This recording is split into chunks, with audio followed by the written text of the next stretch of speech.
ಪ್ರಧಾನಿ ಡಾಕ್ಟರ್ ಮನಮೋಹನ್ ಸಿಂಗ್ ವಿಧಿವಶರಾಗಿದ್ದಾರೆ. ದೆಹಲಿಯ ಏಮ್ಸ್ ಆಸ್ಪತ್ರೆಯಲ್ಲಿ ನಿನ್ನೆ ರಾತ್ರಿ 9:51ಕ್ಕೆ ವಿಧಿವಶರಾಗಿದ್ದಾರೆ. ಮಾಜಿ ಪ್ರಧಾನಿ ಡಾಕ್ಟರ್ ಮನಮೋಹನ್ ಸಿಂಗ್ ವಿಧಿವಶರಾಗಿದ್ದಾರೆ.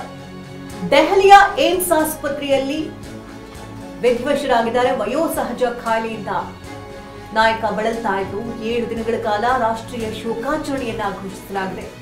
ರಾಜ್ಯದಲ್ಲಿ ಇಂದು ಶಾಲಾ ಕಾಲೇಜುಗಳಿಗೆ ರಜೆಯನ್ನ ಘೋಷಣೆ ಮಾಡಲಾಗಿದ್ದು, ರಾಜ್ಯದಲ್ಲಿ ಸರ್ಕಾರಿ ಕಚೇರಿಗಳಿಗೂ ಇಂದು ರಜೆಯನ್ನ ಘೋಷಿಸಲಾಗಿದೆ.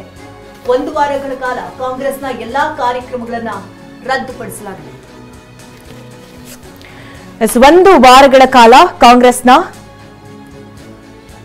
ಎಲ್ಲ ಅಂದ್ರೆ ಶೋಕಾಚರಣೆಯನ್ನ ಆಚರಿಸಲಾಗ್ತಾ ಇದೆ. ದೆಹಲಿಯ ಏಮ್ಸ್ ನಿನ್ನೆ ರಾತ್ರಿ 9:51ಕ್ಕೆ ವಿಧಿವಶರಾಗಿದ್ರು. ವಯೋಸಹಜ ಕಾಯಿಲೆಯಿಂದ ಬಳಲ್ತಾ ಇದ್ದಂತಹ ನಾಯಕ 7 ದಿನಗಳ ಕಾಲ ರಾಷ್ಟ್ರೀಯ ಶೋಕಾಚರಣೆಯನ್ನ ಆಚರಿಸಲಾಗುತ್ತೆ. ಇಂದು ಮತ್ತು ನಾಳೆ ಇಂದು ಮಾತ್ರ ಶಾಲಾ ಕಾಲೇಜುಗಳಿಗೆ ರಜೆಯನ್ನ ಘೋಷಿಸಲಾಗಿದೆ.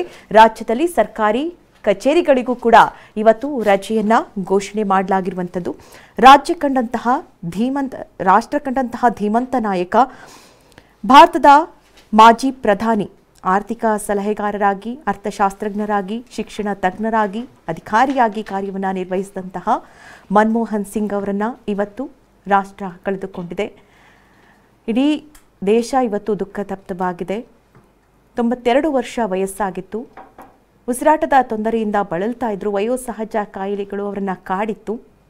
ನಿನ್ನೆ ಇದ್ದಕ್ಕಿದ್ದಂತೆ ಉಸಿರಾಟದ ತೊಂದರೆ ಹೆಚ್ಚಾದಂತಹ ಪರಿಣಾಮ ಏಮ್ಸ್ ಆಸ್ಪತ್ರೆಗೆ ಅವರನ್ನು ದಾಖಲು ಮಾಡಲಾಗುತ್ತೆ.